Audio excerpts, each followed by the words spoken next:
Bueno, estou moi ben acompañada. Temos hoxe, correspondía como xoves, 2 semanas que alternamos a sección Modepen e hoxe temos esta sección.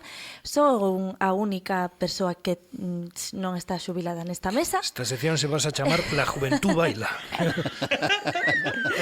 E saúdo xa a Alfredo Hernández. Bo día, Alfredo. Hola, bon día. Tamén a Loi Delgado. Bo día, Loi. Hola, bo día. E a José Manuel Martínez Tato. Bo día. Buen día.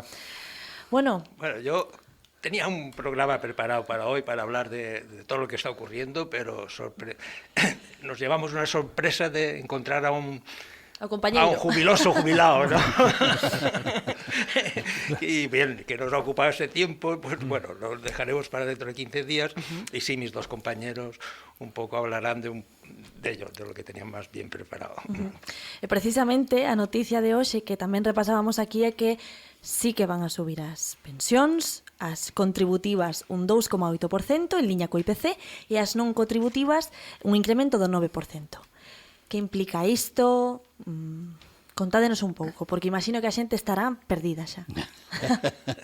Suben, non suben, suben. No, vamos a ver, eu o que efectivamente nos traíamos, habíamos plantexado no programa anterior ir facendo programas monográficos, casi, para non liarnos, é dicir, para que a situación é que, vamos, é de tolos, xa o dixemos a vez anterior. A situación política, ao final, acabou traspasando o que é a fronteira do Parlamento e demais, nos está afectando de forma directa ao cidadán, que ni non comemos, ni non bebemos, e ademais non cobramos, ainda enriba, joder, se cobráramos. Entonces, claro, a vez anterior, o que traíamos, hubo que retocalo porque habían suspendido as subidas. A vez anterior o que fixeron foi levaron ao Parlamento o mismo paquete que levaron ayer con uns retoques. Falamos do decreto ómnibus. Exactamente. Bueno, pues en vez de ómnibus quedou nun minibús, pero sigue sendo o mismo, é dicir, esencialmente o importante.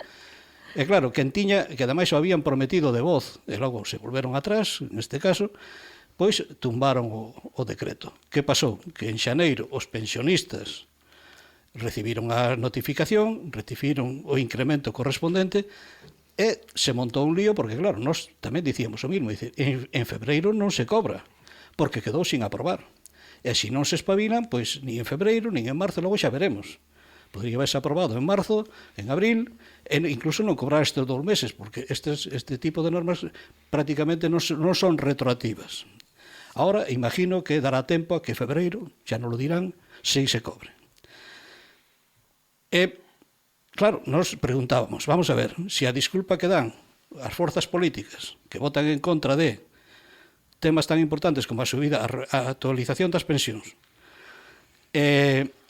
axuda aos damnificados en Valencia, o transporte, etcétera, etcétera, porque resulta que alguén dicen que lle van a dar un chalé, e eu digo, joder, que mo den a min, é dicir, se o Estado funciona porque hai un chalé grande non sei onde, e lle damos e non lle damos, bueno, total, que ao final o chalé van lle dar porque era deles, de quen sexa, e o único que fixeron foi fastidiarnos, e incluso pa máis inri, no paquete que aprobaron onte, no anterior, o reparto ás autonomías dos fondos quedou paralizado.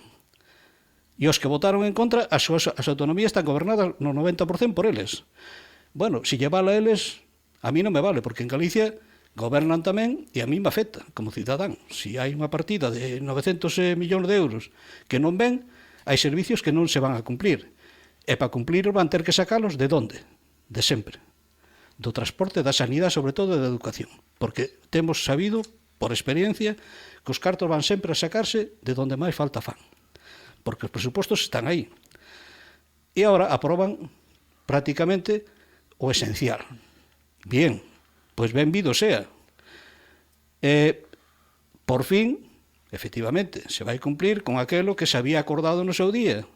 É dicir, suben as pensións, se revalorizan, mellor dito, a través de aplicar o IPC non o real, porque xa comentamos que o IPC, se pagan o 2,5 ou 2,80, normalmente o real se vai ao 6, que é outra batalla que temos que ir ganando pouco a pouco, e, sobre todo, as non contributivas as, digamos, viudedade, orfandade, etcétera, etcétera, que realmente son as paupérrimas, bueno, pois sí que vai a notar.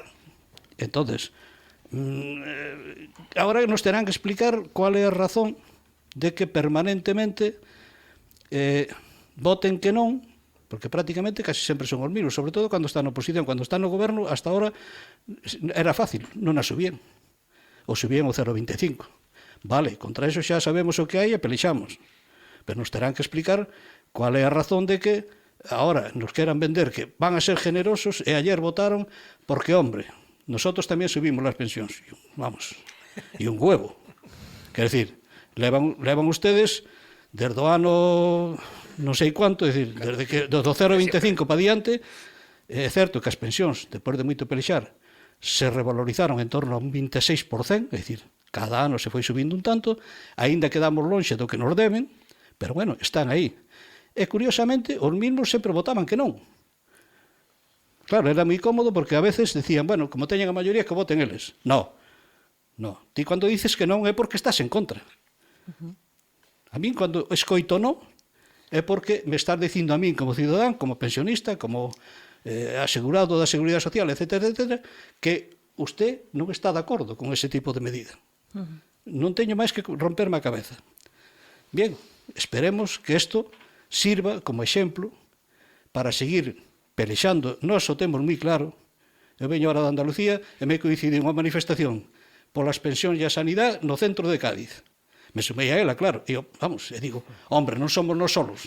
Hasta de vacacións, Si, no, teño as fotos aí, é dicir, quero dicir, isto é, claro, é a nivel nacional. Realmente, claro que sí. Temos, e a xente, o que se manifestaba era, no, si cada vez tenemos máis claro que hai que seguir saliendo, é verdad que se nos quedan atrás os que deberían de estar, pero nosotros vamos a seguir saliendo, porque para o año que viene se vuelve a repetir a historia.